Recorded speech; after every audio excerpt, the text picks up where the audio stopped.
Hello everyone, আজকে আমরা বানাবো মোগলাই পরোটা। আমরা মোগলাই পরোটা প্রায়শই বাইরে খেয়েই থাকি, কিন্তু তাতে স্টাফিং একদমই মন ভরে দেয় না। তাই আজকে আমরা একদম মন ভরে মন খুলে মোগলাই পরোটা স্টাফিং দেবো। তো চলো আগে মোগলাই পরোটাটা বানিয়ে নিই। তার জন্য আমি ময়দা নিয়ে নিয়েছি, আর ময়দার মধ্যে আমি ময়ামও দিয়ে দিয়েছি। এখানে ময়ামটা যেরকম আমরা ইউজুয়ালি পরোটা মাখি সেই রকমই ময়ামটা দিতে হয়। হাতে করে ভালো করে ময়ামটা মিক্স করে নেব। এবার আমরা একদম কুসুম জলেতে এই ময়দাটাকে মেখে নেব। সাবধানে একদম ভালোভাবে ময়দাটা মেখে নিতে হবে। এবার দেখো আমার ময়দার ডো একদম মাখা হয়ে গেছে, আর ময়দার ডোটা একটু সফট করে মাখবে। সফট করে ময়দার ডো মাখলে আমাদের বেলতে খুবই সুবিধা হবে। দেখো ময়দার ডোটা একটু রেস্ট দেবো এখন। এবার ততক্ষণ চলো আমরা তরকারিটা বানিয়ে নিই। তার জন্য কড়াইতে আমি সর্ষের তেল গরম করতে দিয়েছি, এতে দিয়ে দেবো শুকনো লঙ্কা আর জিরে ফোড়ন। এবার দিয়ে দেবো আমরা গ্রেট করা আদাটা দিয়ে ভালো করে মশলাগুলোকে একটু সটে করে নেবো আমরা। মশলাগুলো হালকা সটে হলে এবার আমরা এতে মশলাগুলোকে দিয়ে দেবো একে একে দিয়ে দেবো লঙ্কার গুঁড়ো, হলুদ গুঁড়ো, এবার দেবো আমরা জিরে গুঁড়ো, এবার দিচ্ছি ধনে গুঁড়ো। সমস্ত মশলাটাকে ভালো করে আমরা কষিয়ে নেবো। ও কালারটা দেখো কি রেড হয়েছে।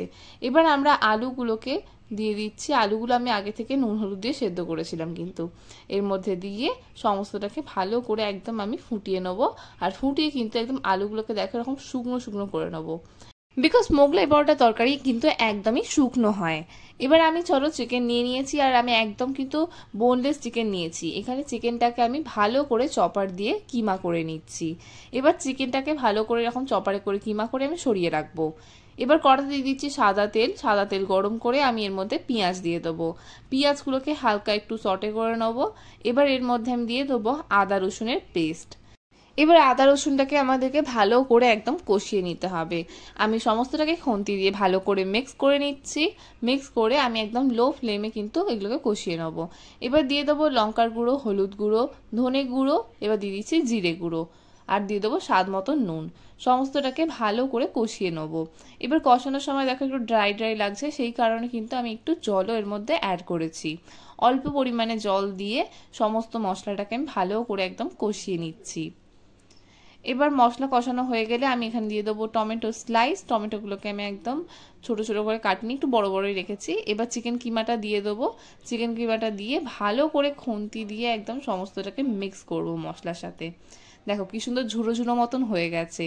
আমি কিন্তু একদম এরকম শুকনোই রাখবো, কারণ আমি ডিমের সাথে মিক্স করব, সেই কারণে এইরকমভাবেই বানিয়েছি। চিকেনটাকে কিন্তু ভালোভাবে কুক হতে দেবে, একদম সময় ধরে এটা রান্নাটা করবে। এবার আমি এর মধ্যে দিয়ে দিচ্ছি গোলমরিচের গুঁড়ো, মানে একদম শেষ পাতে গোলমরিচের গুঁড়োটা দিয়ে ভালো করে মিক্স করে আমি নামিয়ে নেবো। এবার চলো মেন স্টাফিং দেওয়ার পালা। তার জন্য আমি দিয়ে দিচ্ছি পেঁয়াজ কুচি, কাঁচা লঙ্কা কুচি, আর দিচ্ছি ধনেপাতা কুচি। এবার আমি দিয়ে দিচ্ছি একটা হাঁসের ডিম। হাঁসের ডিমের মোগলাই খেতে সত্যিই খুবই ভালো লাগে। তোমার কাছে যদি হাঁসের ডিম না থাকে তুমি মুরগির ডিম দিয়েই করবে। এবার আমরা যে চিকেন কিমার যে এটা বানিয়েছিলাম প্রিপারেশনটা এর মধ্যে দিয়ে দেবো। দিয়ে এবার দিয়ে দিচ্ছি ব্রেড ক্রাম্বস দিলে কিন্তু আমাদের এই যে ব্যাটারটা হবে সেটা খুব থিক হবে, আর যখন আমরা খাবো সেই সময় দেখবে ব্যাটারটা খুব ফ্লাফি হবে, আর অনেকটা বেশি কোয়ান্টিটি মনে হবে তোমার। সমস্তটাকে ভালো করে মিক্স করে নেবো। এবার একটা বড় দেখে লেচি কেটে নেবো। ময়দাটাকে ভালো করে হাতে করে দেখো এরকমভাবে চিপে নিতে হবে, আর নিচের দিকটা কিন্তু তেল দিয়ে দেবে। নিচের দিকে তেল না দিলে কিন্তু বেলার সময় আটকে যাবে। ভালোভাবে একদম টান টান করে বেলতে হবে। আর বেলার সময় একটা জিনিস লক্ষ্য রাখবে যেন ফুটো না হয়ে যায়। যদি ফুটো হয়ে যায় তাহলে কিন্তু ভাজার সময় প্রচুর তেল ঢুকে যাবে। তাই সাবধানে একটু ভালো করে বড়ভাবে বেলে নেবে। এবার স্টাফিংটা আমরা পরোটার উপরে দিয়ে দেবো, দিয়ে ভালো করে চামচ দিয়ে স্প্রেড করে দেবো। এবার স্প্রেড করা হয়ে গেছে। এবার আমরা এটাকে পরোটা দিয়ে কোট করব। সাইড থেকে দেখো তুলে এইরকমভাবে আমরা পরোটাকে ঢাকা দিয়ে দেবো। পরোটাটাকে দেখো আবার তুলছি, তুলে এইভাবে ঢাকা দিয়ে দিচ্ছি। ঠিক এইভাবেই তোমাকে দুদিকটা এরকম ঢাকা দিতে হবে। সেমভাবে নিচের দিকটা আমরা ঢাকা দিয়ে দেবো।